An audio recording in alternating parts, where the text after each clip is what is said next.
Coronavirus, la science et ses controverses, plus exposées que jamais dans l'espace public avec le Covid-19. Hydroxychloroquine. Essai en double aveugle. Anticorps dans le plasma. Aérosolisation, la science en train de se faire, a débordé de manière inédite dans l'espace public avec la pandémie de Covid-19. Sortie des labos, elle donne l'image d'aller un jour dans un sens, le lendemain dans l'autre, dans des zigzags amplifiés par les chaînes d'infos en continu et les réseaux sociaux. Mais pour des spécialistes, le processus n'est pas exceptionnel, même si l'accélération est bien réelle et son écho plus fort.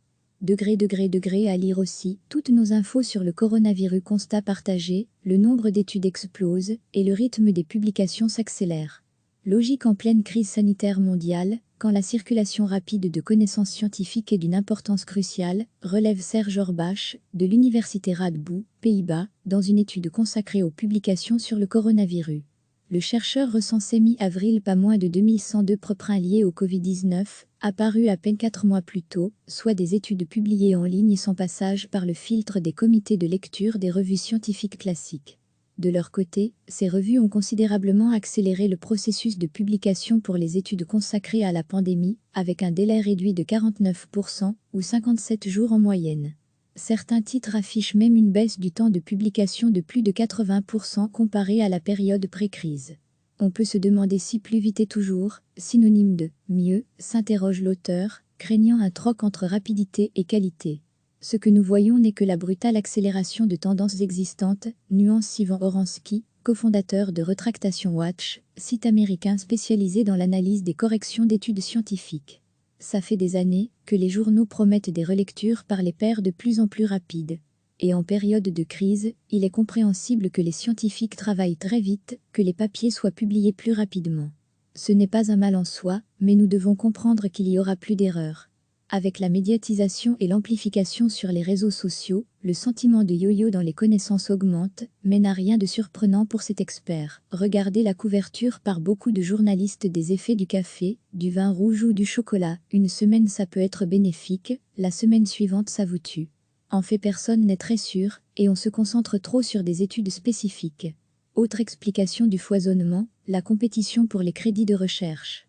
Il y a un énorme enjeu de publication pour le financement des équipes, rappelle Anne-Marie Duguet, spécialiste en éthique médicale et droit de la santé à l'université Paul Sabatier de Toulouse, co-auteur début avril d'un papier essai clinique et traitement. Quelle éthique en cas d'urgence sanitaire, consacré notamment aux études controversées du professeur français Éric Raoult. Qu'il y ait plus d'études n'est pas gênant, les seules choses vraiment importantes sont la rigueur scientifique et l'éthique, poursuit-elle. Et d'appeler, elle aussi, à se poser des questions avant de répercuter le moindre résultat présenté comme prometteur.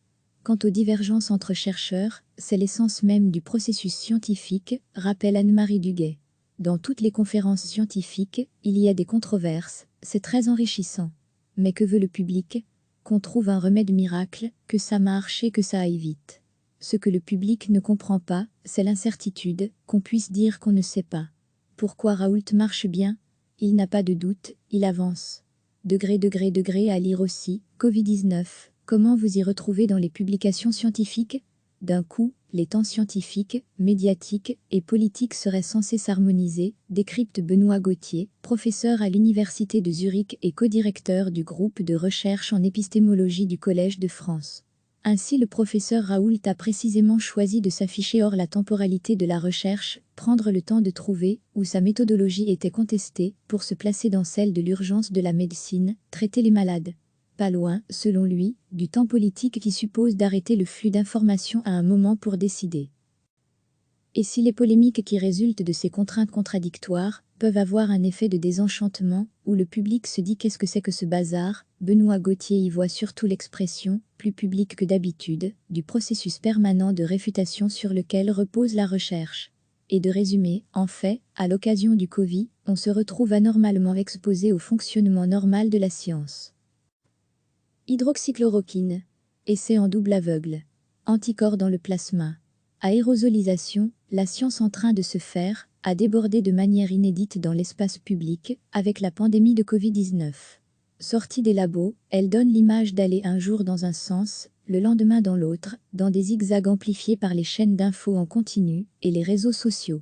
Mais pour des spécialistes, le processus n'est pas exceptionnel, même si l'accélération est bien réelle, et son écho plus fort. Degré à lire aussi, toutes nos infos sur le coronavirus, constat partagé, le nombre d'études explose, et le rythme des publications s'accélère.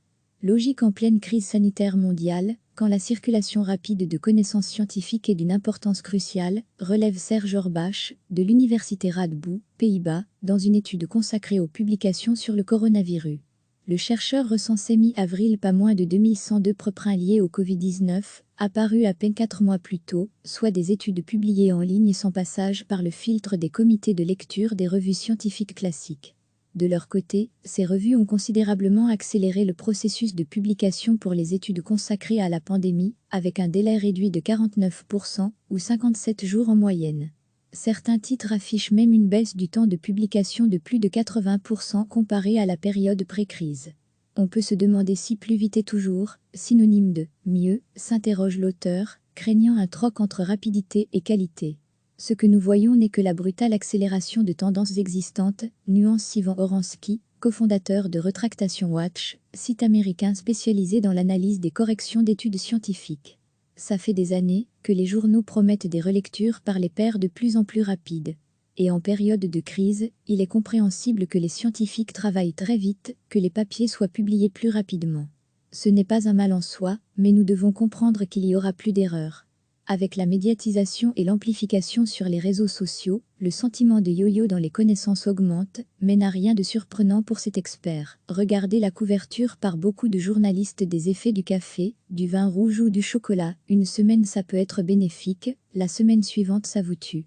En fait personne n'est très sûr, et on se concentre trop sur des études spécifiques.